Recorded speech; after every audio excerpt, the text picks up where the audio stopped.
So now we've looked at the general mix of the track, taking into consideration the top-down technique, and we've also looked at maintaining efficiency when mixing. Now we can look at some of the more intricate details and some further techniques to help you in certain situations. The first one we're going to look at is something called sidechain compression. Now this is a technique where you use one of the sounds or some kind of trigger, whether that be MIDI if the DAW allows it, or normally an audio trigger.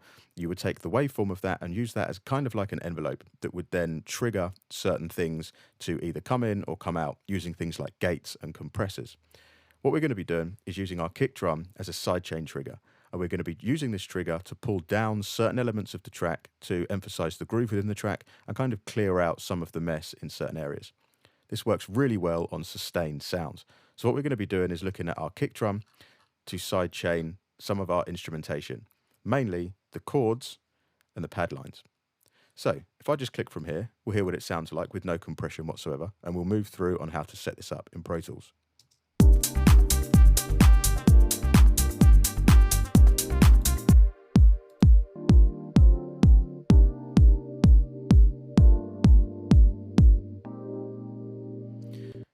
So those things that you can hear there, the chords and the pad, they're kind of static and just not, there's no sort of movement to them, there's no sort of modulation to them. What we want them to do is bounce with that beat, pull away when the kick drum hits, just to create some groove and work in with the sound of our percussive elements. So in order to get this set up, in Pro Tools, it's one of the easiest ways to set this up because it's the most logical. It kind of represents how you would do this in the analog world. So in order to do this, what you'd need to do is send a copy of this drum track to somewhere, not necessarily to hear it, but to have it sent so other plugins can see it as a sidechain input. So here we can go to our send by the kick, pick a bus number. We can scroll down to an empty bus number. As you can see, I've already got one labeled here for sidechain from using my IO labels. I can set this to 0, which basically means as it's post fader, it will send whatever the volume is of my fader level for the kick drum. I will standardly hear the kick because there's no output channel. I haven't selected a track that's going to give this so I can hear the sidechain. All I'm hearing is the kick drum, but I'm sending a copy of it out to wherever I need to send it to. Now, the place I'm going to be sending it to is something called a key input, and this is going to be in a compressor plugin. So in order to do this, we've set this up now. If I press play, you'll see that it will send that for me, which is very helpful. But if I scroll down now to my instruments, I'm going to click first of all this chords. What we need to do is set up a compressor plugin here. I'm going to be using the channel strip, which is the stock channel strip from Pro Tools. I'm going to turn my dynamics on, make sure the compressor is on, and then up the sidechain tab, pick key input. This means that it's now going to compress, or it's now going to follow a trigger for the key input that I assign. And up here in the plugin, this is where you can assign that key input. So from here, I can click bus, go down to my sidechain, left or right, because it's just sending a signal. I'm not actually hearing anything. So it's going to pick up the left side of the sidechain. Now, hopefully, when we press play, we should see our pointer here, or our indicator, moving around. We're not going to hear anything because there's no controls set for the compressor yet, but we should see, or be able to see, that we've set this up correctly.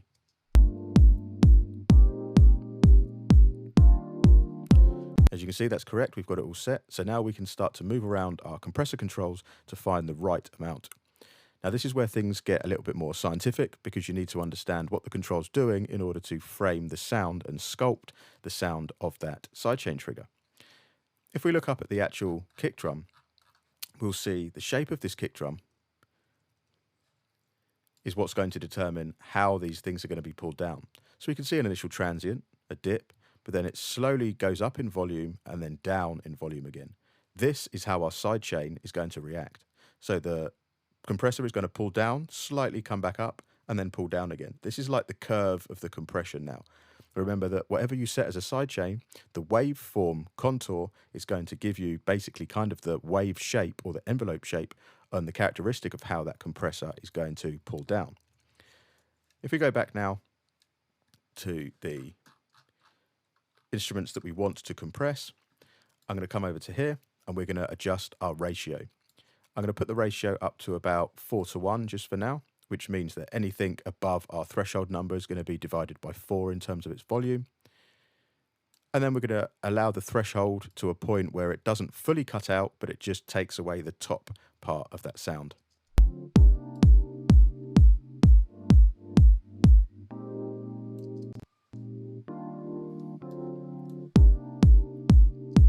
Let's go from here and loop this section over.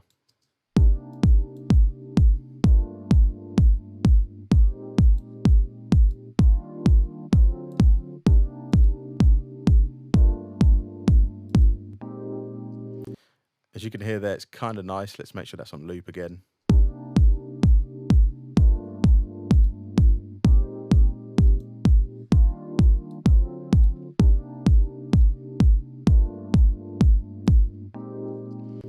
That's kind of nice there. So what we're getting is just that added pull away, which makes the kick come through a little bit more, and it will end up playing along with our percussion.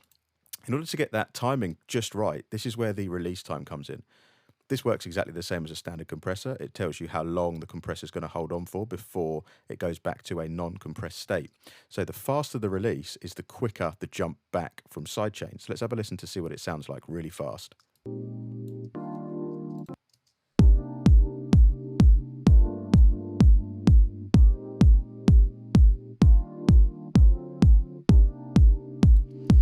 See, the slower the release is generally the smoother the sidechain characteristic.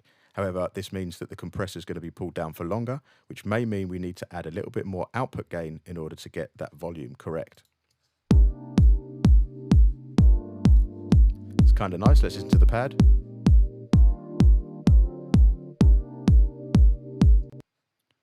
The pad on its own. Let's copy and paste this plugin over and see if we can get the same characteristic.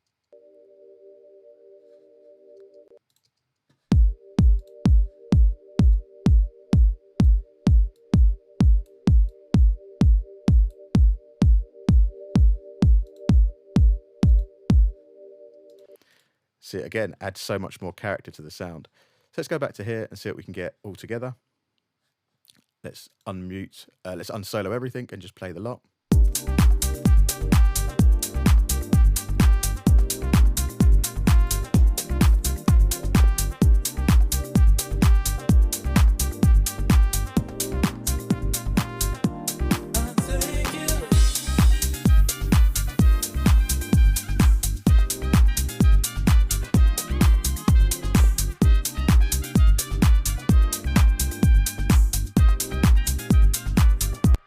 As you can hear, we've managed to create a little bit more movement. You can hear as soon as I get rid of those parts, let's go from say here, as soon as I get rid of that sidechain, things just sound a little bit more static. With the sidechain, all of those instruments or those sustained sounds, just like these chords, work more with the groove of the track. So without it and then with.